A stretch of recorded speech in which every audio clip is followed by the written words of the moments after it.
Hi, this is Julia from Just One More Card with another card for the Color Me Design Challenge block. Today I'm using the colors Strawberry Slush, So Saffron and Hello Honey, and these are the supplies I'm going to be using. I like to show the supplies before I start, so yeah, you basically get a better idea of what I'm using. I don't have any of the Stampin' Up! Colors, so that's why I'm going to use replacement colors from other companies, but they match quite well. So it seems that I'm kind of undecided what to start with here. I'm sorry, I recorded this a while ago. So the So Saffron is a very light yellow. I'm going to use the Hero Arts Soft Vanilla to replace it. Then you are gonna have another yellow color, the Hello Honey.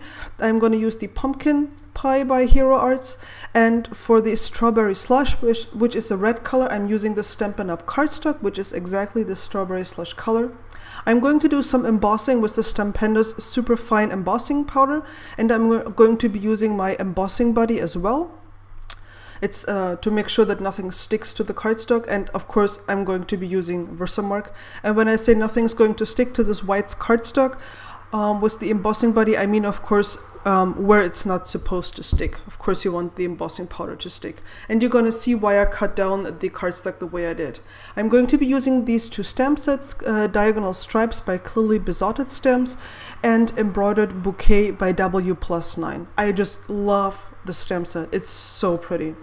So here you can see me using the embossing buddy, basically making sure that the embossing powder will only stick where I stamp with the Versamark ink, and I'm making sure to cover the stamp really well.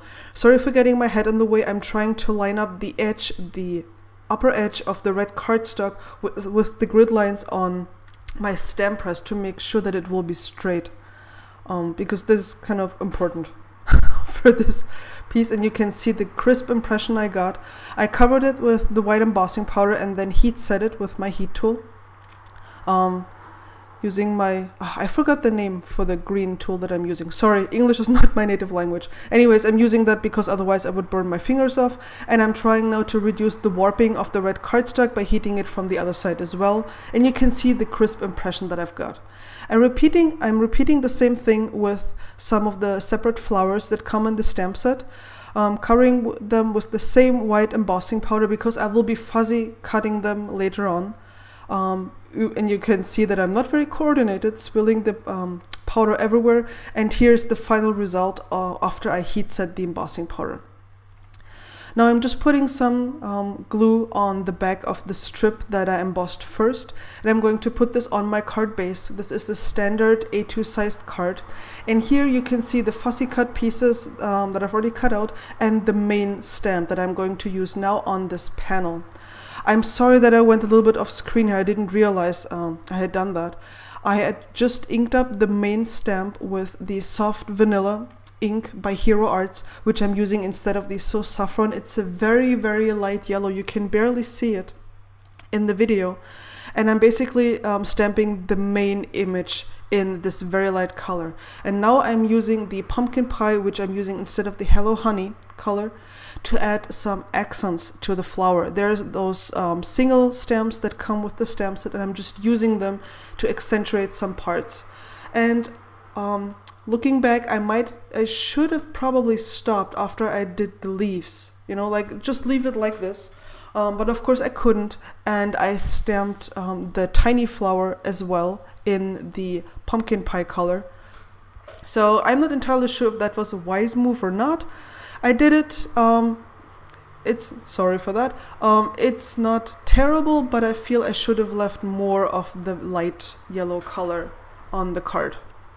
So I placed the fuzzy cut red flowers where they needed to go, just to make sure that everything was, you know, perfect, and then used my tweezers. Now I remember the word. It's my tweezers. Used them to position the flowers, and they have this wonderful 3D look to them. And then I used liberal amounts of foam tape on the back of this panel, and I'm adhering it to the main card base, desperately trying to get it straight because this stuff sticks really well. Once it's done, it's done.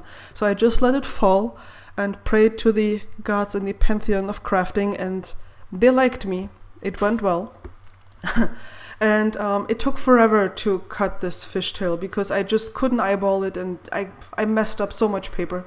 so I spared you that embarrassing part. Here I'm stamping out the sentiment. This is from W+9. It's called the hand-lettered Hello. There's also a die that you can buy for the stamp set. And I'm just mixing up my sentiment here. And actually I like that it kind of overlaps, that it's not totally perfect. As Jennifer McGuire once said, if you want perfect, buy Hallmark. Otherwise it's handmade with love. So it's completely okay. And now I'm being very careful to place this, perfectly. I don't know if it's perfect, but at least I'm trying to place it in somewhere where it looks good. I kind of wanted to overlap the main flower at the bottom just a little bit, so it would look more organic, more dimensional. And then came the 10-minute part where I tried to figure out where to place my sequins from Pretty Pink Posh. And in the end, I just let them fall and just glued them where they fell, basically. And I like this color. It's a very soft yellow color, and it enhances the other soft yellow from the stamped flower, which doesn't come across as much right now. And to tie the inside of the card to the outside, I stamped a few of the floral images in the light yellow color. I added some red accents, but of course my camera gave out before I did this, so head on over to my blog to see how it looks on the inside. That's the card for today. I hope it gave you some inspiration on how to use your floral stamps. If you like it, hop over to my blog. Thanks for visiting. Bye!